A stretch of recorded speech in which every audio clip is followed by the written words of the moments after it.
Pourquoi s'échauffer avant de faire du sport?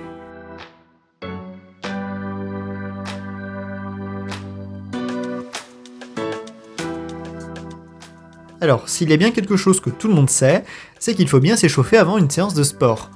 Mais plus qu'à nous fatiguer avant même d'avoir fait notre 3x500, ce qui peut paraître contre-productif, l'échauffement a bien des vertus pour notre corps. On va aborder deux aspects, l'aspect physiologique, puis métabolique. D'un point de vue physiologique, l'échauffement modifie de manière visible le fonctionnement de notre corps. Premièrement, et comme tout le monde le sait, faire du sport, ça chauffe. Les muscles produisent de la chaleur et réchauffent votre corps. La température moyenne du corps humain n'est pas à 37 degrés de manière uniforme. Concrètement, elle se situe entre 28 et 35 degrés au niveau des membres. Or, les muscles ont un meilleur rendement entre 38 et 39 degrés. S'échauffer permet donc d'atteindre ce niveau plus rapidement et surtout avant le réel exercice physique. Pour fonctionner, vos muscles consomment de l'ATP, créé à partir de glucose et de dioxygène.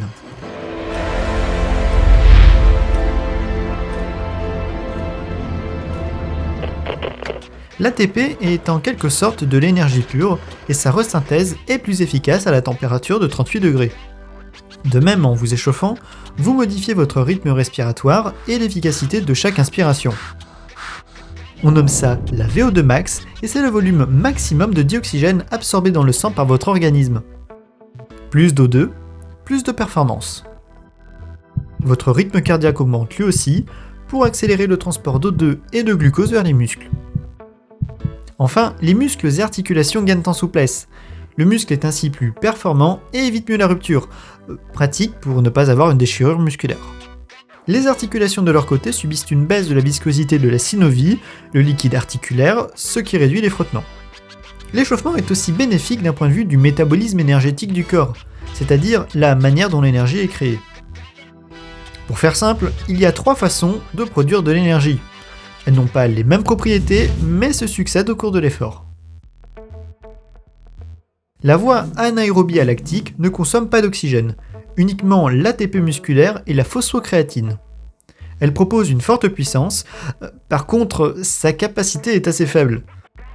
Pratique pour faire un sprint ou une activité physique explosive. Ensuite on retrouve la voie anaérobie lactique. Toujours pas d'O2 utilisé, mais cette fois on utilise du glucose pour resynthétiser l'ATP. Et on produit de l'acide lactique, qui, s'il s'accumule, peut être assez douloureux. Sa puissance est inférieure à l'anaérobie lactique, mais sa capacité, elle, est supérieure. Et pour finir, la voie aérobie. Cette fois-ci, on consomme pleinement de l'oxygène et on recycle en permanence l'ATP de manière quasiment infinie. Du moins tant qu'il nous reste des glucides et des acides gras. Autrement dit, c'est le stade final de la production d'énergie par nos muscles. Quasiment infini, mais la puissance est très réduite. Parfait pour faire un marathon en fin de compte.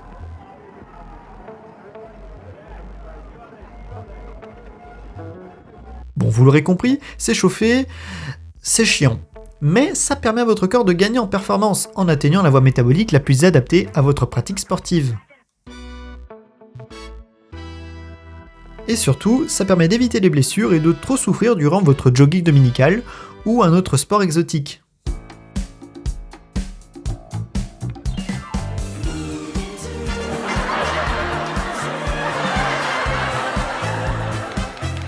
Allez, n'hésitez pas à liker, partager et à vous abonner pour ne manquer aucune vidéo.